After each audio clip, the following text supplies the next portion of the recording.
जय हिंद दोस्तों। क्या आप भी इस संशय में हैं कि 2025 में जो थर्ड ईयर परीक्षा है उसके लिए क्या टारगेटेड स्कोर लेकर चले जिससे कि हमारी जॉब सुनिश्चित हो सके। पिछली भर्तियों में कितना क्या स्कोर रहा, कितने पद थे, उसके अनुपात में कितने फाइनल स्कोरिंग मार्क्स रहे, उसके आधार पर हम सारा विश्लेषण आपको बीच लेके आए हूँ। आपको थर्ड ईयर 2025 के लिए कितना स्कोर रखना है टारगेटेड, जिससे कि आपकी जॉब सुनिश्चित हो सके। दोस्तों, कट ऑफ जो तय होती है उसके कई फैक्टर्स होते हैं। पहली चीज तो पद कितने आ रहे हैं। दूसरी बात कि पेपर का स्तर कैसा था। ये दो तीन चीज मायने रखते हैं, कितने पद थे और कितना उनका स्तर रहा पेपर का। जो पिछली भर्ती की अगर हम बात करें, 2023 वाली भर्ती की, उसमें दोस्तों जो लेवल फर्स्ट था, ये मैं बात कर रहा हूँ लेवल फर्स्ट के बारे में। लेवल फर्स्ट में दोस्तों 21,000 पद थे, 21 के अराउंड पद थे, जिसमें से पेपर का स्तर भी एक सामान्य स्तर रहा था, बहुत हाई नहीं कह सकते। लेकिन चूंकि थर्ड ग्रेड वालों के लिए वो नई नई प्रक्रिया थी, क्योंकि पहले रीट के आधार पर भर्ती होती थी, लेकिन उसके बाद जो मेंस जोड़ा गया जिसमें राजस्थान जीके वगैरह जोड़े गए, तो कई अधिकतर छात्रों के लिए वो चीज़ बहुत नई थी। तो पेपर का स्तर उन्हें हो सकता है ज़्यादा लगाओ, हाई लगाओ, क्योंकि वो इनके लिए बहुत नई नई चीज़ थी, तो चीज़ें कठिन लगती है। लेकिन अब दूसरी बार ये मेंस हो रहा है, तो चीज़ें काफ़ी आसान हो गई। टीचर्स के लिए भी समझने में काफ़ी आसान हो गई, कैसे उनको पढ़ाना, कैसे नहीं पढ़ाना। क्या और पहले तो क्या था, सोर्स भी उतने उपलब्ध नहीं थे। जैसे शैक्षिक परिदृश्य हुआ, कंप्यूटर आईसीटी हुआ, इसके इतने सोर्स उपलब्ध नहीं थे जिसके ऊपर छात्र ज़्यादा स्तर पर तैयारी कर सके। लेकिन आज के टाइम पे सभी विषयों के अच्छे अच्छे सोर्स बाजार में उपलब्ध है, जिससे कि बहुत बेहतर तरीके से तैयारी कर भी रहे होंगे। तो एक बार हम बात कर लेते हैं, थोड़ा मोटा मोटा पिछला रिवाइज कर लेते हैं कि कितने उनकी डीवी में कट ऑफ रही और कितनी उनकी फाइनलाइज में कट ऑफ रही। तो बात करें हम जनरल कैटेगरी की, तो जनरल कैटेगरी में दो गुना रिजल्ट आया तो उसकी कट ऑफ रही थी 186। और ये मेल और फीमेल दोनों के लिए समान है, सभी कैटेगरी के लिए कोई अंतर नहीं है। ठीक है। ओबीसी की कट ऑफ रही दोस्तों 175, ईडब्ल्यूएस की रही 166, एससी की रही थी 157 और एसटी की रही थी दोस्तों 143, एमबीसी की रही थी 172। एमबीसी में मेल और फीमेल की अलग अलग कट ऑफ भी थी, इसमें फीमेल की रही थी 169। ठीक है। और जो पीएच कैटेगरी आती है, जो दिव्यांग वगैरह आते हैं, उनमें एलडीसीपी की थी, ये हाईएस्ट थी 160। आप देखेंगे 160 ये एससी और एसटी दोनों से भी हाई कट ऑफ रहती है। हम कहते हैं जो विकलांग कोटे से जॉब लग जाता है आसानी से, तो उनके लिए बता रहा हूँ मैं, ये एससी कैटेगरी और एसटी कैटेगरी दोनों से भी हाई कैटेगरी रहती है पीएच की, फिजिकली हैंडीकैप की। ठीक है। अब देखिए इसको फाइनल, जब इसको फाइनल कट ऑफ आई तो कितना अंतर का डिफरेंस है। जो 186 था वो बढ़िया कितना हो गया, 195। आप देखेंगे मोटा मोटा ये 9 मार्क्स प्लस हुए हैं, 9 नंबर प्लस गया है। ठीक है। वैसे ही 175 उस फाइनल में कितने की, 187।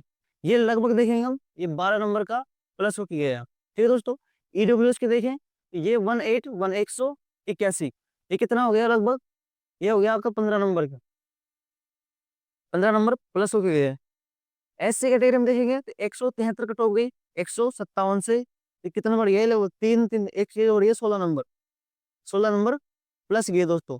एस टी की बात करें, 143 से स्टेप अप गया 156 के ऊपर, कितने बढ़ गई, लगभग ये 7 और 6 13 नंबर। ठीक है। एमबीसी की बात करें दोस्तों, ये 172 थी, 185 पे आ गई है, ये कितने बढ़ गई लगभग, ये बढ़ गई 13। ठीक है। वही बात करें हम फिजिकल हैंडीकैप की, ये बढ़ गई दोस्तों 11। तो आप मोटा मोटा अनुमान लगा लो कि कट ऑफ किस स्तर पे लगभग 10 से 15 नंबर का प्लस रहा था डिग्री के दौरान और फाइनल मेरिट के दौरान। ये कब था दोस्तों, जब पद कितने थे, एक 21,000 पद थे। टोटल पद तो 48,000 थे, लेवल टू के थे बाकी के। 21,000 पद कितने थे दोस्तों, 27,000 लेवल टू के और लेवल फर्स्ट के 21,000 पद। ये दोस्तों कट ऑफ रही थी जब जब पद एक 21,000 थे हमारे पास। ठीक है। और पेपर का स्तर थोड़ा सामान्य था, बहुत ज्यादा हार्ड नहीं था। और पेपर में से तो 5% डिलीट हुए थे, 5% डिलीट हुए थे, इसका मतलब मानो 145% नहीं थे, क्योंकि इसका फायदा तो सबको ही मिला था। तो 5% डिलीट हुए, इसके तो अनुपात में सबको ही फायदा मिल गया था। तो 45% मानो आप, तो ठीक 145% मानो। तो अब हमारे पास क्या टारगेटेड स्कोर रहे, जिससे कि 2025 में भी हम उस स्तर की हम तैयारी कर सके। दोस्तों, जब हमारे पास एक टारगेट फिक्स होता है कि हमें इतने मार्क्स का कवर कैसे भी करना है, तो हमारे लिए तैयारी करना थोड़ा आसान हो जाता है। ये हमारी स्ट्रेटेजी का पार्ट होना चाहिए कि हमें कितना स्कोर लेकर चलना है। ठीक है दोस्तों। जब आप तैयारी करते हैं तो आपको इस सिलेबस, दूसरा आपका कंटेंट, ठीक है, कौन सा कंटेंट हमें पढ़ना है। तीसरी कि स्मार्टली कंटेंट, मतलब कौन सा कंटेंट हमें छोड़ना है, कौन सा कंटेंट हमें पढ़ना है। और चौथी चीज जो आती है वो होती है दोस्तों आपका टारगेटेड स्कोर, आपको कितना टारगेट लेके चलना है किसी भी एग्जाम के लिए। ठीक है साथियों, अब मैं आपको बात करूँ कितना टारगेट हो सकता है आपका। तो पहली बात तो मैं बताऊंगा दोस्तों, पद कितने होने चाहिए, क्योंकि ये डिपेंड करेगा दोस्तों पदों के ऊपर। और अभी के जितने सूचनाएं हैं, जितना हमारे सोर्स है जिससे हम पता लगा पा रहे हैं, हालांकि सरकार ने 10,000 की पहले घोषणा कर रखी है, लेकिन 10,000 पद तो भर्ती नहीं आएगी, भर्ती हमेशा बढ़ी आएगी, कोई दिक्कत नहीं है। ठीक है, ठीक है, 21,000 पद पर तो नहीं आएगी, पहले जो 21,000 पद थे उतने पद नहीं आएगी, खर कम पद ही आएंगे, क्योंकि पहले टोटल मिला के 48,000 पद थे दोनों लेवल्स के। इस बार इतने पद नहीं आएंगे, उसके आधे ही आ सकते हैं। जैसे 48 थे तो इस बार पद आराम से आपके 20 से 30 की रेंज में जाएंगे। हो सकता है 24,000, हो सकता है 25,000 पद आ जाए। पिछली बार जितने तो नहीं आएंगे, जाहिर सी बात है। और 30,000 पद भी आते हैं तो दोनों लेवल में बांट लो आप, 15-15 या फिर 16-14, तो इस अनुपात चलता है। ठीक है, 20,000 पद आते हैं तो 10-10,000 पद बांट लो, क्योंकि इससे ज्यादा पद तो नहीं आ सकते दोस्तों, उतना भी संभावना लग नहीं रही, क्योंकि ये बड़ी भर्ती निकालेंगे जब जाएंगे जब। तो हम बात करते हैं इन पदों के आधार पे। मान लो कि लेवल फर्स्ट के लिए कितने पद आते हैं, लेवल फर्स्ट के लिए दोस्तों मान लेते हैं हम 15,000 पद आ जाते हैं, 15 के। ठीक है, 15,000 की रेंज में पद आएंगे, इतने पद आ जाते हैं लेवल फर्स्ट के। और पेपर के स्तर पहले के जैसा रहता है, बहुत ज्यादा बढ़ता नहीं है। उस पेपर के स्तर का एक बात मानो कि आप पेपर का स्तर होता है, उसमें 50 से 60% सवाल ऐसे होते हैं जो बहुत सामान्य स्तर के होते हैं, हर कोई कर सकता है। 20% सवाल लगभग ऐसे होते हैं जिनमें आपको थोड़ा एफर्ट डालना पड़ता है। ठीक है, 10 से 15% सवाल ऐसे होते हैं जो बहुत रेंज से बाहर होता है, हर किसी के, वो हर किसी के सही नहीं हो सकते। वो हर किसी की पढ़, जो आपको लगेगा आपने खूब पढ़ा लेकिन वो आप बाहर ही आया सवाल वो। तो कुछ ऐसे सवाल जानबूझ कर डाले जाते हैं कट ऑफ को नियंत्रित करने के लिए, बैलेंस करने के लिए। ठीक है साथियों, आप मान लो पद आपके 10 से 15,000 पद आते हैं, पेपर का स्तर वही रहता है जो पिछली बार था। ये कंपटीशन बढ़ा है, लोगों के पास सोर्स बढ़ गए, सामग्रियां बढ़ गई पढ़ने की, तो जाहिर सी बात है कट ऑफ तो बढ़ेगी, कट ऑफ कम नहीं होगी।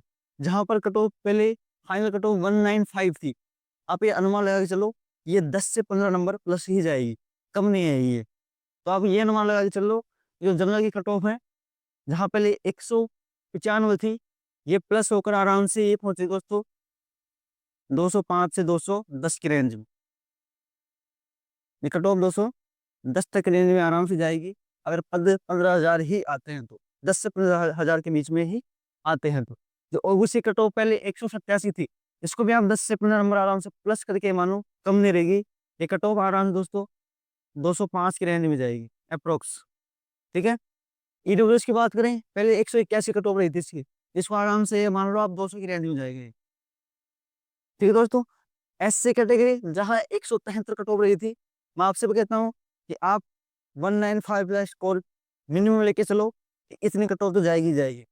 ये आपका टारगेट स्कोर नहीं है, ये तो मैं आपको कट ऑफ के अंदाज बता रहा हूँ, इतने कट ऑफ तक आराम से जा सकती है। टारगेट स्कोर मैं आपको बाद में बताऊंगा।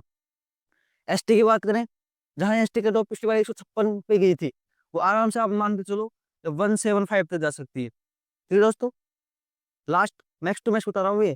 ठीक है, एमबीसी की बात करें, जहाँ 185 कट ऑफ रही थी, एमबीसी कट ऑफ अब, क्योंकि एमबीसी में दोस्तों कंपटीशन बहुत है, कम नहीं है, बहुत कंपटीशन है। ठीक है, ईडब्ल्यूएस ज्यादा कंपटीशन हो गया इसके अंतर्गत, ये ओबीसी को टक्कर देने की स्थिति में आ गए अब, क्योंकि आप देखेंगे मात्र 2 ही नंबर कम है। ठीक है, जहाँ A185 था, ये आराम से दोस्तों 205 की रेंज में जाके रुकेगा। ठीक है, बात करें पीएच की, जहाँ 171 था, तो इस बार ये आराम से 185 तक जाके रुकेगा दोस्तों। कब? जब पद 15,000 10,000 आते हैं, तब 15,000 पद आते हैं लेवल फर्स्ट के, पूरे नहीं, लेवल फर्स्ट के। ठीक है दोस्तों, ये आपकी max to max cut off जा सकती है। पेपर का स्तर अगर पिछली बार का जैसा रहा, थोड़ा बढ़ के रहा तो भी, तो इतना cut off max to max जा सकती है। अगर मैं आपको बात करूँ टारगेटेड स्कोर की, तो वैसे तो आपको पूरा कंटेंट पढ़ना है। ठीक है, आपको 90% सिलेबस तो कवर करना ही करना है, मत करो 100%, कोई दिक्कत नहीं है। 90% कवर करके आप 70% मार्क्स को ले आते हैं तो भी कोई दिक्कत नहीं। 70% मार्क्स मतलब 210 नंबर, ये आपका टारगेट स्कोर है दोस्तों, 210। 210 से हाई कट ऑफ नहीं जाएगी किसी भी हालत में, उससे ही कम ही रहेगी, डोंट वरी द। जो जनरल ईडब्ल्यूएस या फिर ओबीसी जो साथी है हमारे, उनसे मैं यही कहूंगा कि आप अपना जो टारगेट मान के चलो, टारगेट स्कोर लेके चल रहे हो आप, या आप 230 नंबर का लेके चलो। 230 नंबर किसी भी हालत में मेरे 230 नंबर आने चाहिए, ये आपको टारगेटेड स्कोर होना चाहिए। अगर आपको, हालांकि 210 से ऊपर कट ऑफ नहीं जाएगी, लेकिन आप सेफ जोन लेके चलो कम से कम 10-15 नंबर का, जिससे कि आपको अपने ही आसपास, अपने ही जिले में पोस्टिंग मिल जाए, अपने ही क्षेत्र में पोस्टिंग मिल जाए, आपको दूर नहीं भागना पड़े।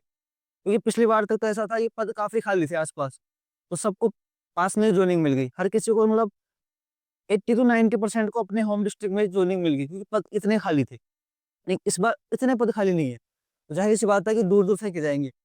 तो अगर आप चाहते हो कि आप बाड़मेर ना जाओ, बाड़मेर से धौलपुर ना हो, ठीक है, बांसवाड़ा से हनुमानगढ़ ना जाओ, हनुमानगढ़ से डूंगरपुर ना जाओ, तो ऐसे दूर दूर दूर से अगर बचना चाहते हो तो आपको इतना टारगेटेड स्कोर लेके चलना पड़ेगा, जिससे कि आपको आपके क्षेत्रीय जिलों में ही पोस्टिंग मिल जाए, आसपास ही पोस्टिंग मिल जाए दोस्तों। ठीक है, जनरल, ईडब्ल्यूएस, ओबीसी, उन सबसे मैं यही कहूंगा कि आप 230 का टारगेट लेके चलो किसी भी हालत में। तो जनरल हो गया, ओबीसी हो गया, एमबीसी हो गया, ईडब्ल्यूएस हो गया, आपके लिए तो यही है भैया कि इतना टारगेटेड स्कोर तो आप लेके ही चलो।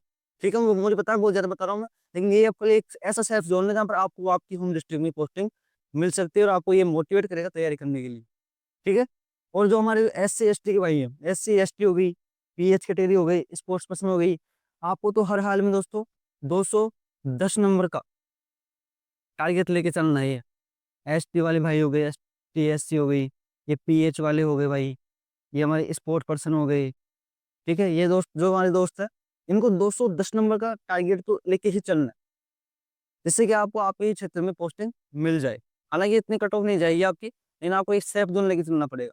इसलिए मैं कहता हूँ कि आप बहुत ज्यादा के पीछे मत भागो, कोई दिक्कत नहीं है। 200 आपको नहीं पढ़ना, 300 का मीटर, 300 मीटर पढ़ने जाओगे शायद बहुत कुछ आप छोड़ भी जाओगे। तो कुछ चीजें जो आपको नहीं आ रही है, समझ में नहीं आ रही, टाइम बहुत खा रही है, तो आप उसको स्किप कर सकते हो, कोई दिक्कत नहीं है। आप 90% सिलेबस कर लो तो कोई प्रॉब्लम नहीं है, 80% कर लो तो कोई प्रॉब्लम नहीं है, लेकिन वो 80% ऐसा करो, उस 80% में से 70% मार्क्स तो आए आए किसी हालत में। ऐसा नहीं कि 80% भी आप ऐसा चलते डोलते कर लिए, ऐसा नहीं। जितना आप कम कर रहे हो कोई दिक्कत नहीं, कम कर लो, कम को बहुत ज्यादा बार पढ़ो, जिससे कि आपका 80% 90% सिलेबस भी कवर होता है बहुत अच्छे से, तो आप 70% रेंज में आराम से आ जाओगे, कोई दिक्कत नहीं है। कि आप मैथ पढ़ते हो, टाइम नहीं, मतलब मैथ समझ नहीं आ रही तो भी उसको टाइम दे रहे हो, तो आपके लिए इतना वैल्यूबल नहीं हो पाता। कोई भी सब्जेक्ट हो, आईसीटी हो, मैथ हो, इंग्लिश हो, मैं आपसे कहता हूँ 20-25 नंबर का मार्जिन आप लेके चल सकते हो, कोई दिक्कत नहीं है। इतना स्किप आप कर सकते हो, क्योंकि उसकी तुलना में लेकिन आपको और जो टॉपिक्स है उनको बहुत अच्छा करना पड़ेगा, जिससे कि बहुत अच्छा स्कोर आपका कवर हो सके। हालांकि मैं तो कहता हूँ मैथ को छोड़ते हो, मैथ क्या स्कोरिंग सब्जेक्ट है, उसमें पर्सन को सही होने की संभावना बहुत ज्यादा होती है। जीके वगैरह में तो जीके में पता नहीं खास सवाल पूछ ली, करंट में पता नहीं खास सवाल पूछ ली, करंट इतना अप्रत्याशित है कि कोई पता नहीं, करंट को पता ही नहीं कितना अप्रत्याशित होता है, कहीं से भी सवाल पूछ सकते हो उसके अंतर्गत। आप मूवमल पढ़ लो, आप क्रोनोलॉजी पढ़ लो, आप किसी की क्लास ले लो, गारंटी नहीं कि आप, मतलब अगर करंट 10 सवाल आते हैं तो 10 में से 10 आप सही कर जाओ, कोई गारंटी नहीं। क्योंकि एग्जामिनर के पास करंट का इतना वाइल्ड सिलेबस है, वो किसी भी अखबार में से उठा के उसमें से डाल सकता हूँ, और वो पता नहीं आपको टेस्ट में उसको पढ़ा ही नहीं पड़ा है। तो करंट के तो बहुत अप्रत्याशित है दोस्तों, आप बस ये है कि पढ़ते रहो। आपकी किस्मत अच्छी हो तो जो आपने पढ़ा वहीं से मिल जाएगा, किस्मत खराब हुई तो आपने जितनी 10 किताब पढ़ी उसको छोड़ के उस लाइन में से मिल जाएगा जिस पर आपको ध्यान ही नहीं गया। करंट एक ऐसी चीज है, तो आपको करंट की चिंता करने की जरूरत नहीं है। आप एक कोई मंथली मैगजीन ले लो, और जो आपके कोई भी क्लास टीचर आप जिससे आप कोचिंग ले रहे हो, यूट्यूब पे किसी भी जरिए, तो आप उससे क्लास लेते रहो। साथ में आप कोई भी एक मंथली मैगजीन ले लो, मूवल ले लो, क्रोनोलॉजी ले लो, जिससे कि आप पढ़ते रहो बस। क्योंकि मिलना हो तो वहीं से मिल जाएगा, क्योंकि गारंटी नहीं है। एक ऐसा सब्जेक्ट है, बहुत अप्रत्याशित सब्जेक्ट है दोस्तों, करंट अफेयर्स, कहीं से भी सवाल बन सकता है इसके अंतर्गत, कोई पता नहीं है हमें। इसके लिए आप बहुत ज्यादा अपडेट रहना पड़ेगा आपको। उससे चाहे जाओ मैथ कर लो, मैथ ऐसी सब्जेक्ट है कि इसमें स्कोरिंग देके जाती है। ठीक है दोस्तों, तो मेरी मुख्य मुख्य बात ये होगी, आपका स्कोर, टारगेटेड स्कोर क्या होना चाहिए, मैंने बता दिया आपको। इसका तो टारगेट लेके चल रहा है हमें। मुझे पता है बहुत ज़्यादा मार्क्स हो सकते हैं, लेकिन वो जब आप यहाँ तक का टारगेट लेके चलते हो दोस्तों, तो आप यहाँ के रुकते हो। तो आप पहले टारगेट यहाँ लेके चल रहे हो तो आप यहाँ के रुकोगे, उसलिए आपको थोड़ा ऊपर लेके चलना पिक अपना, जिससे कि आप कम से कम 210 की 200 रेंज में आकर रुके। तो 210 तक कट ऑफ आराम से जाएगी दोस्तों, जनरल की इस बात, क्योंकि पद इतने ज़्यादा नहीं आए जितने पहले से। तो जाहिर सी बात है कि अब पिछली बार तो काफी बच्चों के प्रश्न गलत भी हुए होंगे, क्योंकि उनके लिए बहुत चीजें नई नहीं थी। अब तो सबने बहुत कुछ पढ़ लिया, पिछली बार जो पढ़ लिए बहुत अच्छे से, वो एग्जाम में एक एक नंबर से पॉइंट मार्क्स से रह गए थे, सोचो उनकी तैयारी कितनी डबल हो गई होगी अब। तो कटो जाहिर सी बात है बढ़नी है। मैं आपसे ये कहूंगा बहुत अच्छे से तैयारी करो, बहुत गजब तरीके से तैयारी करो, इतना नंबर का टारगेट लेके चलो, बहुत स्ट्रेटेजी के साथ तैयारी करो बस। ये खुद की स्ट्रेटेजी तुम खुद बनाओ, किसी पर डिपेंड मत रहो। हम किसी पर डिपेंड नहीं थे, और ना मैं तो आगे भी रहता हूँ। ठीक है, और जितना हमसे जो गाइडेंस मिल सकता है आपको देने में तैयार हैं दोस्तों। कभी आप मैसेज कर सकते हैं, कमेंट कर सकते हैं, मैं आपका भाई, छोटा बड़ा जो भी आप मानते हैं, आपके लिए एनी टाइम तैयार रहूँगा दोस्तों। ठीक है? काफ़ी दोस्तों के मैसेज आ रहे थे, इसलिए मैंने ये वीडियो बनाया है। हालाँकि हमको भविष्य पता नहीं है, लेकिन हम एक अनुमान लगा सकते हैं और अपने आप को एक टारगेट दे सकते हैं कि इतने टारगेट को हमें कैसे भी अचीव करना ही करना है। ठीक है दोस्तों? हम अपना सेशन यहीं खत्म करते हैं। जय हिंद, जय भारत।